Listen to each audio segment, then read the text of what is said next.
Good evening, you're watching Just the News. I'm Amita Balachandra. We start off with our top story today. The wholesale price index inflation has risen to a record high of 15.88% in May. In April, it was 15.08%. Now, last year in May, it was 13.11%. Now, to give you a bit of a context, the wholesale price index is the price of a representative basket of wholesale goods.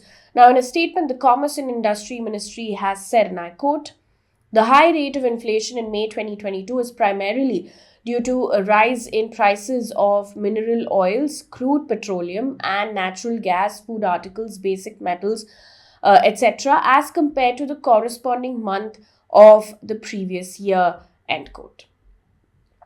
Also in the news, Prime Minister Narendra Modi has announced that his government would be recruiting 10 lakh personnel within the next 18 months. Now, the PMO has tweeted, and I quote, Prime Minister Narendra Modi reviewed the status of human resources in all departments and ministries and instructed that recruitment of 10 lakh people to be done by the government in mission mode in the next 1.5 years, end quote. Also, Defence Minister Rajnath Singh today has announced a scheme for short-term recruitment of young citizens into the armed forces. Now, the scheme, named Agnipath, will allow citizens to serve in the armed forces for 4 years. Now, citizens from 17 and a half to 21 years of age can apply for this scheme. On the completion of 4 years, these persons will be able to apply to get enlisted as a regular cadre of the armed forces. In the meantime, in an update in the National Herald case, Congress MP Rahul Gandhi today appeared before the Enforcement Directorate in New Delhi for the second day for questioning in a money laundering case related to the National Herald newspaper. Now, this was his second day. He had also appeared yesterday, and there were protests in several parts of the country by the Congress in Kerala, Karnataka, Gujarat, Maharashtra, Assam even. According to ANI, the Delhi police imposed restrictions under Section 144 of the CRPC prohibiting the gathering of 4 or more people in the areas around the Congress headquarters in the national capital. In the meantime, around 459 Congress workers and leaders have so far been detained. In the meantime, news coming in from Assam, 4 construction workers died in a landslide in Assam's capital, Guwahati, today after heavy rainfall. Now, they were buried alive under the debris at Nizarpur near Boragaon. The police and the emergency teams recovered their bodies. Now, Assam has been receiving heavy rainfall since Monday night. Waterlogging has also been reported from several parts of Guwahati. Also in the news, a 19-year-old man was arrested in Uttar Pradesh for posting allegedly objectionable remarks about Chief Minister Yogi Adityanath on social media. Now, according to PTI, he has been booked under several sections, which includes intentional insult with intent to provoke breach of the peace, creating or promoting enmity, hatred, or ill will between classes, among others. In the meantime, an update on the Prayagraj story. Now, a group of retired judges and senior advocates have written to the Chief Justice of India, urging him to take suo motu cognizance of the demolition of the properties of those who protested in Uttar Pradesh against the remarks about Prophet Muhammad made by 2 former BJP leaders. Now, the letter signed by 6 former Supreme Court and High Court judges even, along with 6 other lawyers, also asked the Chief Justice to take note of the violence and repression by the state authorities against citizens. Now, on the 11th of June, the Kanpur and Saharanpur administrations demolished parts of the properties of 3 people accused of participating in protests. On Sunday, the Prayagraj administration, demolished activist Javed Mohammad's home a day after he was arrested for allegedly conspiring to carry out violent protests in the city. We saw violent protests take part not just in UP's different cities, but also across the country on Friday.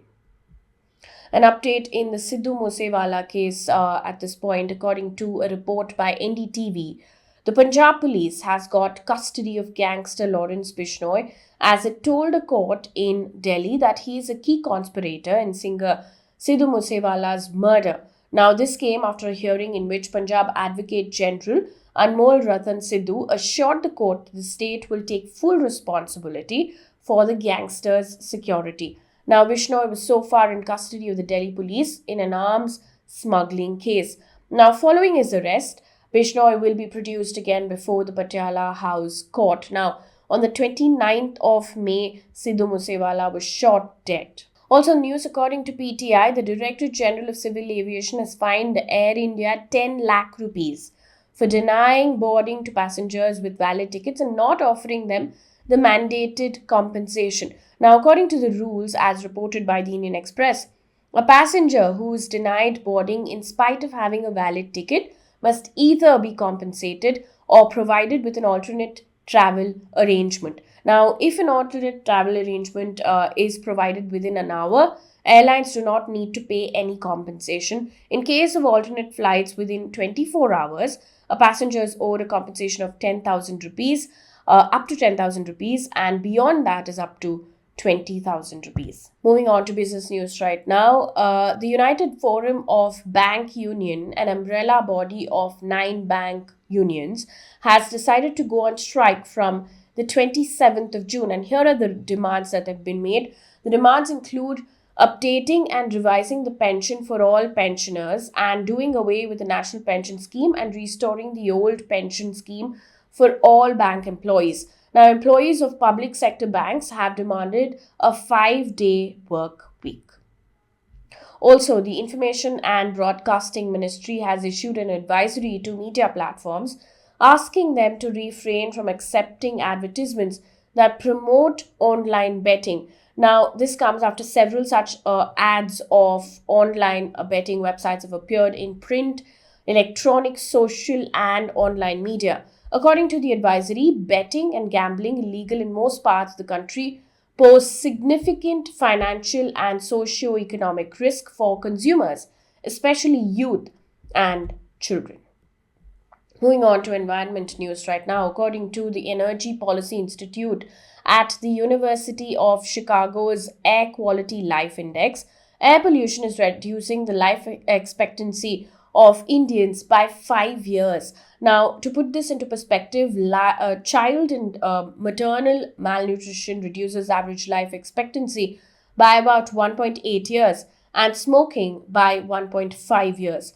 Now, further, the study said that all of India's 1.3 billion people live in areas where the annual average particulate pollution level exceeds the WHO limit.